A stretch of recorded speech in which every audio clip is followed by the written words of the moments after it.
Hello, I'm Michael Hainsworth. With 2024 behind us, I'd like to share with you some of my most fascinating policy conversations that have shaped the course of a tumultuous year. As summer gave way to fall, our thoughts turned to Trump.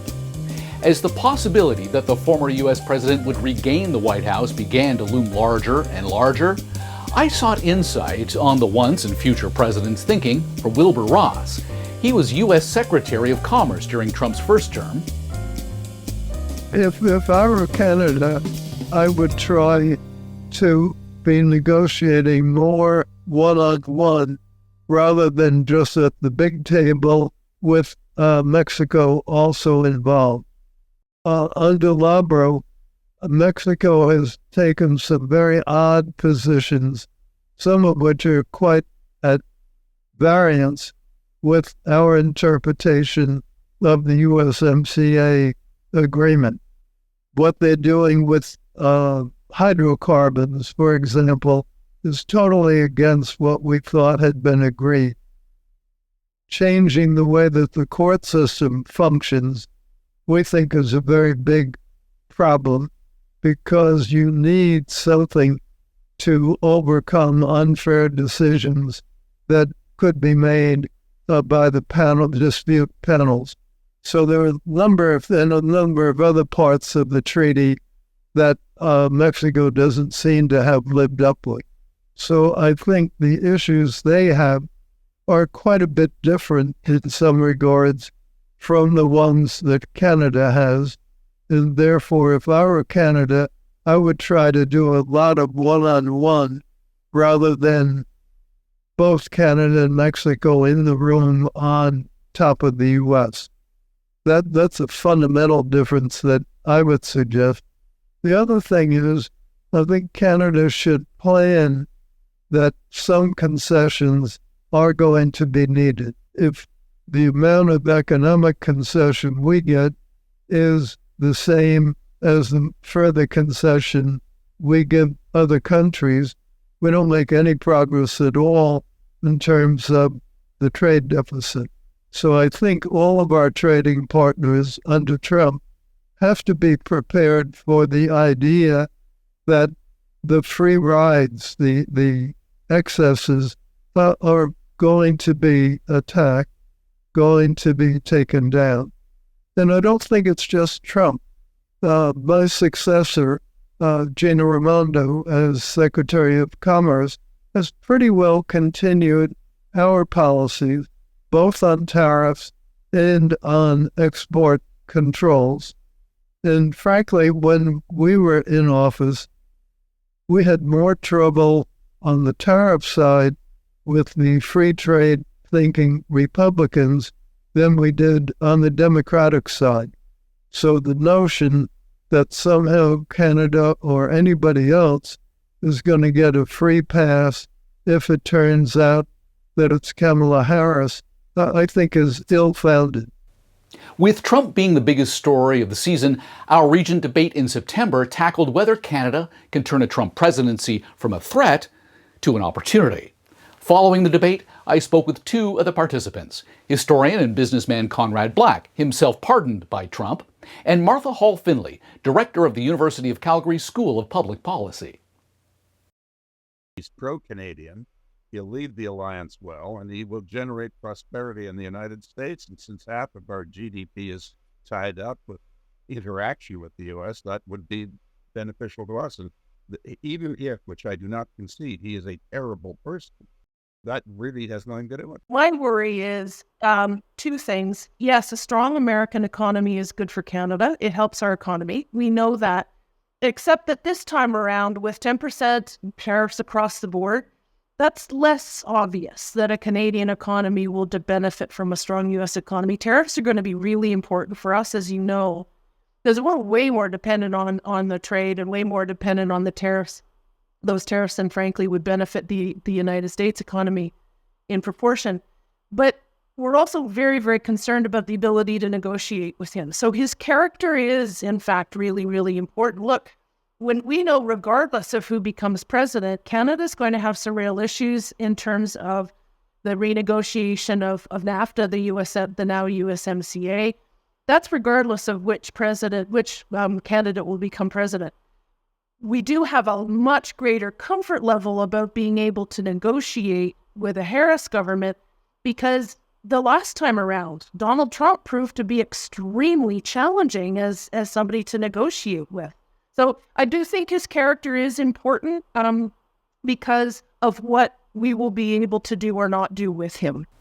Then it happened. Trump won.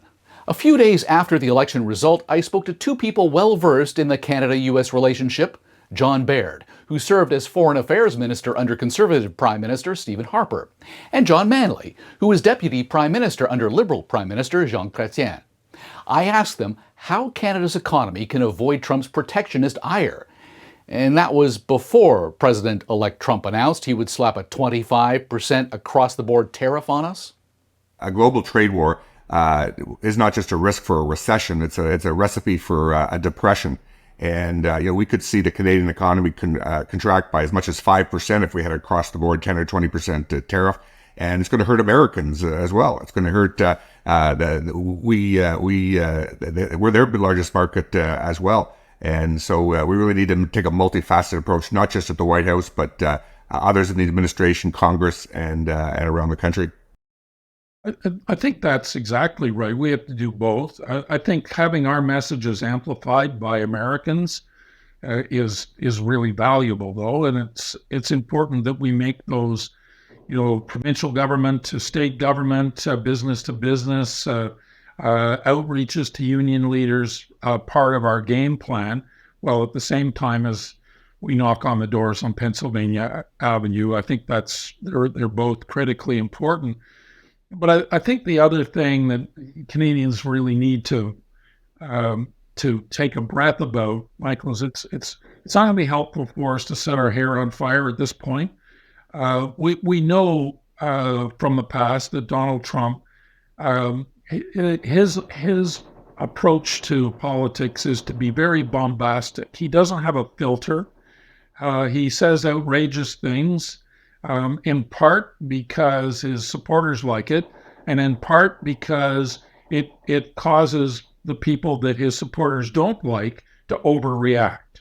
So I think we need to take a little bit of a measured approach and actually understand what's on the table. We know there are some things that are very aggravating to him and to his team.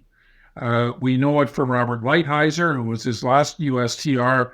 We know it from all of us that have engaged with the Americans on trade issues, know that our supply management system is high on their list of targets. We need to give our heads a shake and figure out how we deal with that. After all, Wisconsin, Trump won it this time. He lost it the last time. He won it the time before that. It's a key swing state. They don't call Green Bay Packers fans cheeseheads for nothing. So we better get our minds around that. Our targeted approach on the digital content tax hits American companies. It's going to be high on their list. Our defense spending lagging well below the NATO target is going to be high on their list.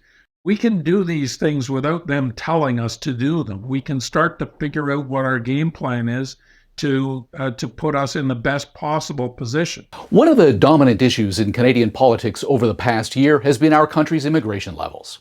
One of the CDHI Institute's recent Regent debates tackled the following: be it resolved, Canada's immigration levels are too high to support the economic well-being of new immigrants or that of the broader population. I revisited that debate on the podcast with three of the debate participants: former Federal Immigration Minister Jason Kenney, former Toronto Mayor John Tory, and former Ontario Cabinet Minister Mitzie Hunter. I always used to say as immigration minister that Canada is a welcoming and generous country, that we are fortunate to be one of the only democracies with a fairly broad pro-immigration consensus, but we have to be intentional about keeping it that way. And the only way we do is if we demonstrate that immigration is working both for newcomers broadly and for the country and its economy. And that means we need to recognize that there are practical limits to how many people we can welcome in a given year. This year, we might build in Canada about 210,000 houses. but receive, like 1.2 million net newcomers. Where are they going to live? There is zero vacancy effectively in our largest cities. Housing prices in our largest cities have doubled in the past decade. Middle-income families are now spending upwards of 2/3 of their income on their mortgage payments. People are in crisis finding a family doctor, getting into emergency wards. So there are very infrastructure. I got into a cab at Pearson the other day to go to downtown Toronto, and my driver told me it was going to take an hour. He said he remembers the day when it took 25 minutes. And this gentleman was an immigrant to Canada from Punjab, and he started telling me how the current government has gone way overboard. What Jason was just arguing to me is that often, typically Canadian, the sort of way we do things, which is to say, well, if we really need these people, except we just can't accommodate them, then the solution is to sort of, give up and reduce the number when we know we need these people to help us build our country and build our economy, as opposed to saying, let's find ways to build more housing faster with modular housing and other kinds of things. Let's find ways to make sure that we can, more integrate people better. So that, some of the people that are coming in that 500,000 are doctors that can help with family doctor shortages. And some of them are construction workers, which we desperately need, or we should get more construction workers to help fill out those ranks. So I think, to me, it's a matter, and as usual, I think especially in this country and especially with this debating panel, it's a matter of finding that balance to say, maybe it isn't just adjusting the 500,000 number, but it's adjusting some of those other numbers. And the government has taken some steps on the student front to do that so that it's not really 1.2 million, which I wouldn't argue is absorbable, if there is such a word, readily by this country at this point. But I just think we have to decide we're going to sort of, suck it up and actually do some of the things to integrate better and to have more language classes and more, selectivity when it comes to the kind of people that we're having come to the country, as opposed to saying, let's just cut back the number when we need those people. 10 years from now, somebody will be really sorry that we cut that number in half, if that's what the public policy answer was, and we're suddenly finding we're short of people, the productivity of the country's gone down even further, we're not able to finance the programs for older people, of which I'll be one by then, so we'll be sorry if we do that. It's a short-sighted decision. There's no question that our population growth at 98% is through immigration and through newcomers, and that's something that Canada needs and we welcome. The fact is that we have no mechanism for gauging how many people we can absorb and that we need. And so, I know we don't even know what the magic number is. We don't know what the magic. Well, we don't know, and we don't have a mechanism to find out. One of the things I proposed in the debate was that we need a barometer. Let's convene, and the federal government should lead this, to convene all of the actors. Bring together the colleges and the universities together with the business people who are relying on foreign worker programs. And come to the table along with the three orders of government.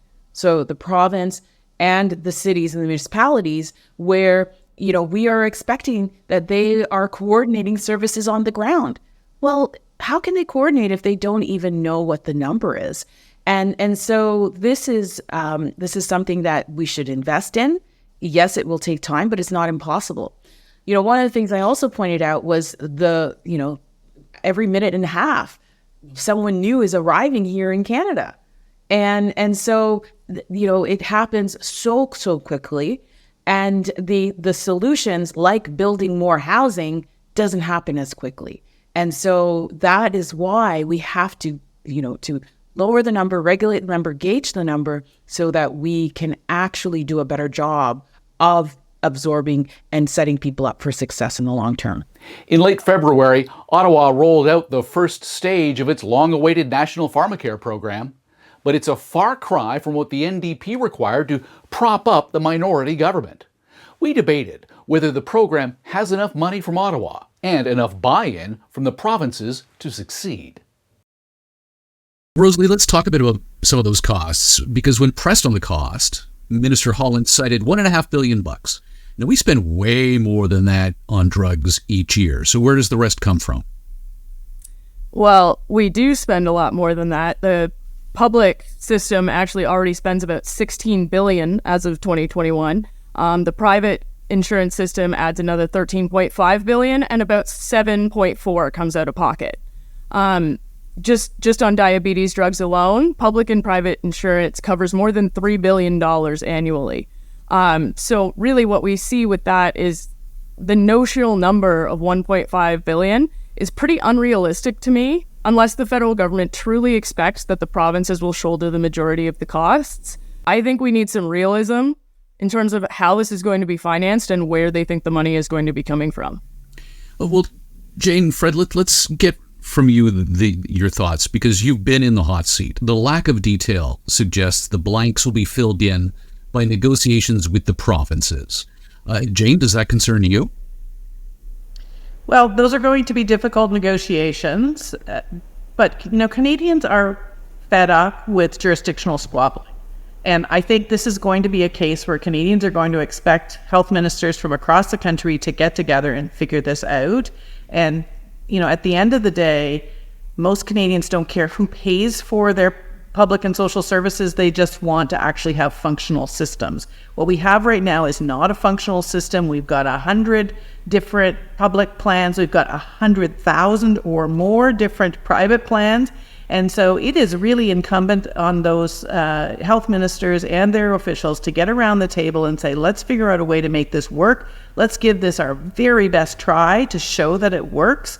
Let's not try to sabotage one another and try to make in the end for Canadians to be the losers. But there's got to be a way to get this done. It's a matter of shifting costs in the end. If you actually get people the care they need at the right time and the right place and the progression of their illness, we know that an ounce of prevention is worth a pound of cure. And right now we're paying a lot of pounds of cure because we're not actually being able to get the treatment that people need at the right time. So I hope that those people will roll up their sleeves, will stop trying to win political games, and will say this is about Canadians' health. There is nothing more important to the people of Canada than the health of themselves and their loved ones. So let's put in the work to figure it out, to find a way to be able to share the cost. At the end, a taxpayer is a taxpayer, whether they're paying their taxes to the feds or to the provinces. Let's sort it out in a way that is going to be able to give this a try and be the country that we could be, that people have been asking us to be for decades now. And one of these days, people are going to have to collaborate around that table. Canada has a productivity problem. Worker productivity is significantly lagging our international peers, including the United States. Lower productivity means the economy grows more slowly, and that means Canadians' paychecks grow more slowly as well. I spoke to University of Toronto's Michelle Alexopoulos and the CDHI Institute's Vice President Jeremy Kronick to try to get to the bottom of our productivity problem. Michelle, what are the primary barriers that are preventing Canadian workers from reaching the same productivity levels as their American counterparts? Well, I think that the first thing that we have to acknowledge is it's not just one factor. We have multiple factors here that are at work and have been for a number of years. I think when we think about issues with productivity, you're talking about issues about differences in competitiveness between the different environments in Canada and the United States, things like trade barriers, and also our willingness to take risks and really get new technologies into the hands of firms and workers in a timely fashion. And those things actually translate that into lags with our American neighbors, and sometimes us not getting the full bang for the buck, as you might refer to it as, when actually bringing in the new technologies and new processes into the workplace. Jeremy, your thoughts? Yeah, I think Michelle's bang on that it's not just one thing. Interprovincial trade barriers, regulatory barriers, major project uncertainty in terms of the time it takes to get those projects approved, and you can see it in our SMEs and how we turn them into large companies. We often hear that SMEs are the backbone in Canada, and they are. 90% of the workforce, 95% of the businesses. But the flip side of that is you're not turning those SMEs into large businesses. And it's those large businesses where you get the kind of scale that leads to the kind of productivity gains that we're looking for. And so, drilling down and thinking about why that's happening, I think is really key here. Well, let's drill into this. But first, if interprovincial trade barriers, excessive regulation, difficulties in commercializing even university research all contribute to the lag, which of these factors, Jeremy, does the Institute see as the primary one that needs to be addressed first? Even though we're not going to just start at the top and work our way down, they all need to be addressed simultaneously.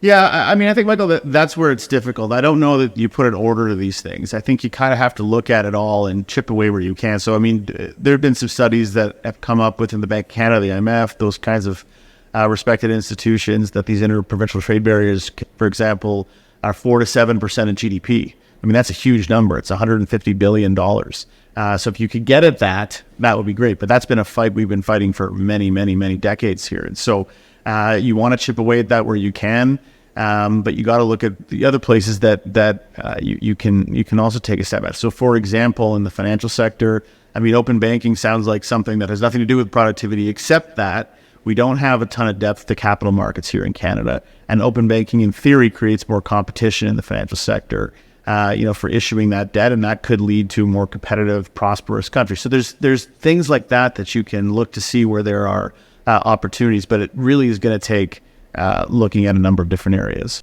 One way to improve productivity is to reform our tax system, to make it more conducive to attracting investment and retaining talent.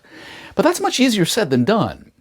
One thing tax reform experts often call for is raising the GST, with little doubt the most hated tax in the country.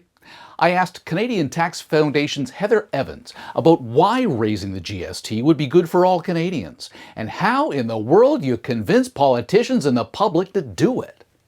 Let's start with the GST. Well, what should a GST increase look like, and really sell it to Canadians? How does it help? Yep.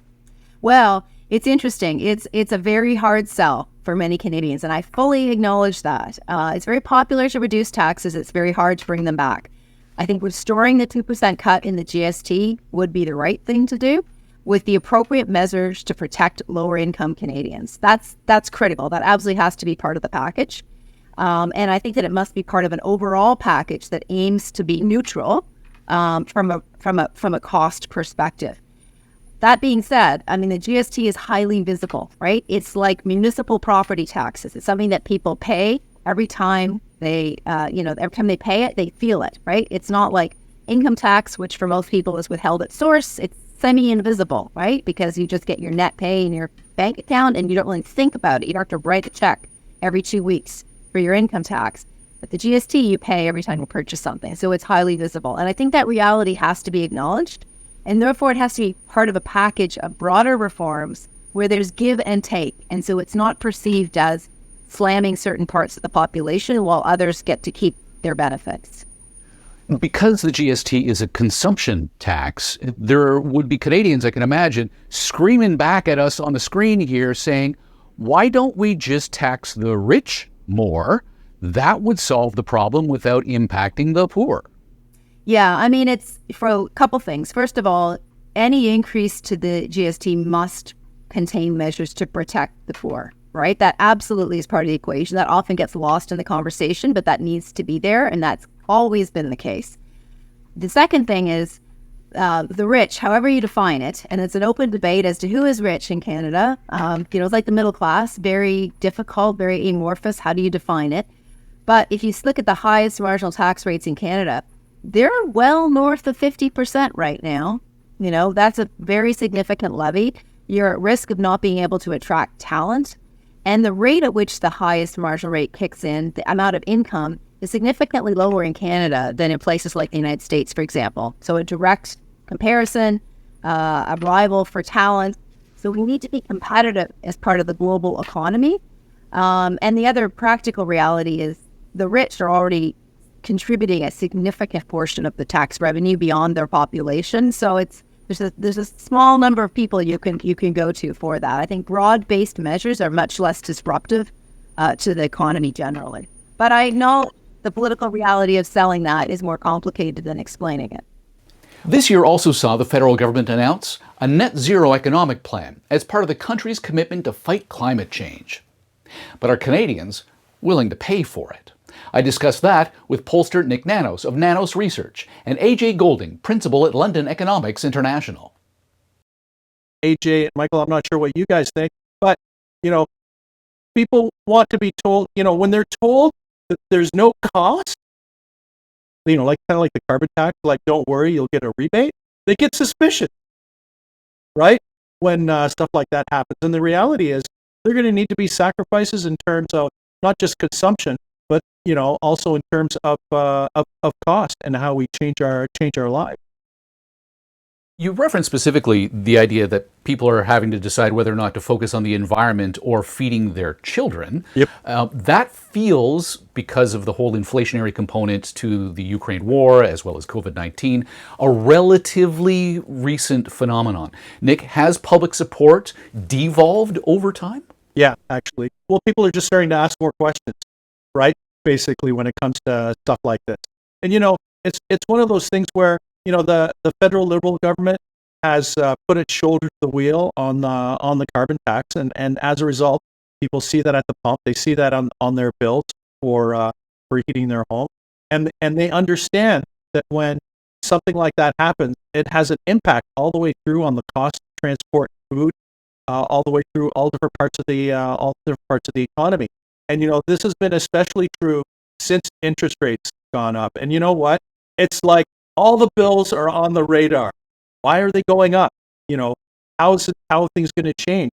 And, I would hazard to say, Michael, that, basically in the last 2 years, as interest rates have gone up, everybody's checking their bills a little more thoroughly, and everybody's questioning what are the cost drivers for a lot of the things that people really don't have very much of a choice to in terms of needing to get through their day-to-day lives. I think it's unfortunate that the concept of carbon tax, carbon cap, and trade have become sort of the third rail of politics in Canada, as previously they had been for a long time in the U.S. and Australia. And I think the messaging around the carbon tax has been suboptimal. To try and use a polite word. AJ. Suboptimal. I think the Liberals even said that they were more harsh on their own messaging. Anyway, sorry to interrupt. Yeah, well, I mean, it frustrates me that there wasn't any foresight as to what would happen when you gave waivers to one part of the country, and not other parts of the country with regards to things like the cost of heating. The challenge is that, unfortunately, while over the long run, proper carbon pricing likely reduces the cost of adapting to climate change and helping to prevent climate change, it seems like we're going to be moving away from that and relying more on a traditional regulatory approach, which tends to be more opaque, only catches the attention of those industries that are being regulated rather than potentially having other participants in other industries who find the low-hanging fruit. So I am quite concerned about the fact that carbon pricing is rapidly going out of favor here in Canada, because over the long run, it has cost implications. Over the short run, it may yield political benefits to bash the tax. In the post-COVID era, government spending in Canada has ballooned. To figure out what that means for the country's future, I spoke with the Globe and Mail's Andrew Coyne and University of Calgary's Trevor Tombe. They explained why they're especially worried about the long-term challenges to provincial balance sheets, and why they think Ottawa and the provinces need to work together to avoid a Greek-style debt crisis in the future.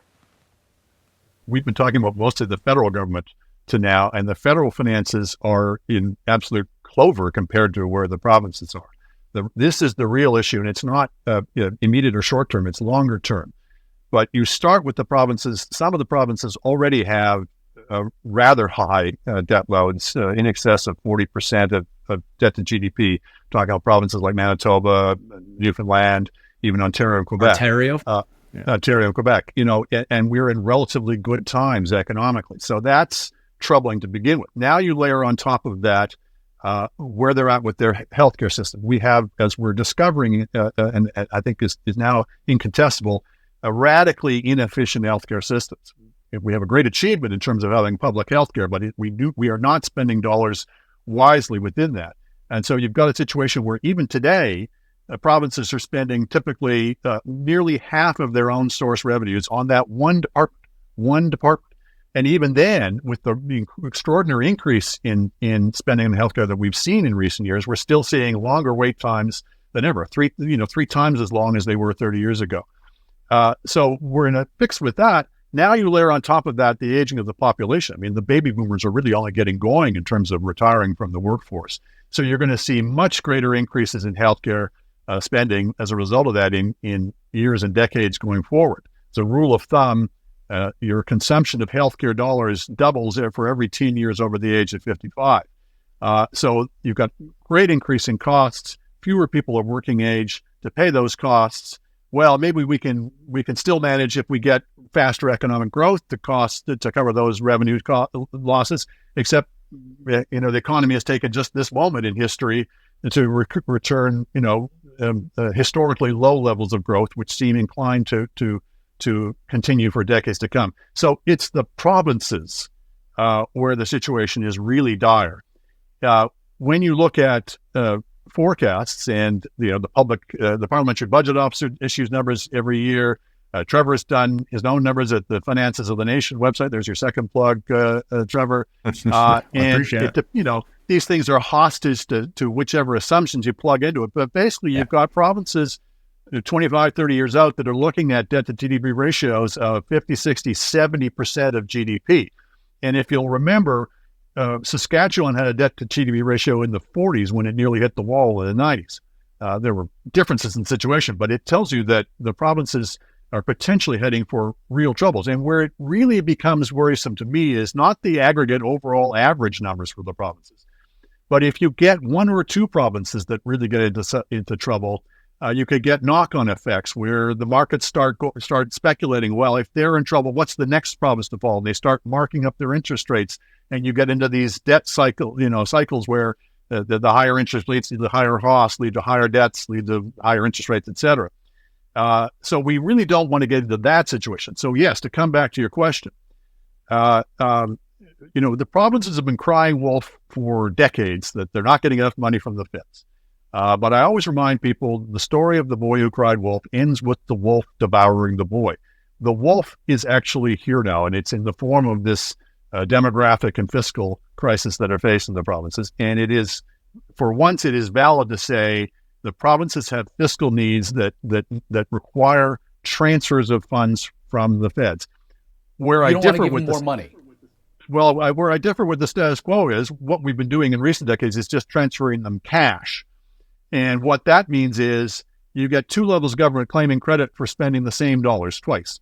And you get a finger pointing as to we're not getting enough cash from the feds, and it's all their fault if there's something wrong with your healthcare system. The feds say, no, the provinces are spending it unwisely, etc. The transfer should take, in my view, and many other people's views, should take the form of transfers of tax room, taxing power and capacity, so that the provinces, yes, have more fiscal capacity, have more dollars, but are also more responsible. It's their tax dollars that they're raising from their taxpayers and have to answer to their taxpayers for, and they can't just go blaming Uncle Ottawa if things go wrong. So it's the coupling of increased fiscal capacity with increased responsibility for the results that I think is key. And I'll just say one more thing on top of that is, I do think, given the capacity for one or two provinces that are behaving irresponsibly to wreak fiscal havoc for the rest of them, we need to start talking about coordinating debt burdens and debt levels amongst all the provinces together, that not just having everybody going off on their own and with disregard for the consequence for the other. We need to start talking about a collective process for managing our debts. Well, let me just pick quickly up on that point about the tax point transfer. I mean, in addition to the great points that Andrew noted, it also provides provinces with more flexibility to administer and deliver public services, more scope for experimentation. Especially in recent years, we've been seeing an increasing use of conditional transfers on the part of the federal government. And so part of a tax point transfer to eliminate some of these cash transfers is also eliminating conditionality, allowing provinces more scope to try to do things a little bit differently. And I think we do, in health in particular, need to allow for more experimentation in terms of how we operate health systems in Canada, because that long-term challenge that Andrew noted, a huge part of it is because historically the cost of delivering healthcare rises more quickly than the cost of other goods and services throughout the economy. So we have this healthcare specific rate of inflation, if you will. And if we can shrink the growth of health spending by 1 percentage point, which is huge, it might not sound like a lot, but that right there is almost all of the long-term challenge that provinces face overall. It's hard not to feel like 2025 marks an era where the world will be dealing with one crisis after another. How do we navigate these uncertain times? For insight into that, I spoke with Martin Wolf, the chief economics commentator at the Financial Times. He visited Toronto to deliver a talk to CD Howe Institute members titled Prospects for the World Economy in a Polycrisis. So if there's no way to prepare for the unpredictability that may come with another Trump presidency, I suppose then we need to just build on tools that we have or should have to address things as they come at us. And so I'm thinking about, in your commentary, you warn about looking at the world in intellectual silos. We have to tear down those silos, think more systemically so that we can address broader concerns as these crises come to us. How do we tear down those silos? How do we think more systemically? Well, there is one aspect of the former question which goes into that. So when I look around the world, I think of what countries which are deeply invested in the Western system, which is the American created system, the post-war system that the United States created. And this, of course, includes many countries that are not former allies, countries like India, for example. They have to say, start by saying, well, the world we're going to live in might be radically and fundamentally different from the world we've been used to. That's even true for China, which is going through this process now. I've seen that being there just a couple of months ago. So you start by saying the world might be really different. And then you have to ask yourself, well, first we have to understand the world, and that brings us back to the beginning of this conversation, the huge forces, which some of which are environmental, some of which are technological, some economic, some political. We have to look at these together systematically and systemically. So all these forces are working together. What vulnerabilities do these create in this particular context, particularly of a profoundly transformed core superpower of the world system? So to take one example for the Europeans, they have to ask themselves the following question. How do we achieve energy independence? What's the right way of doing that? How do we build up our own capacity to defend ourselves? What military spending do we need to do? What sort of military spending do we need to do? Do we need to become a nuclear power?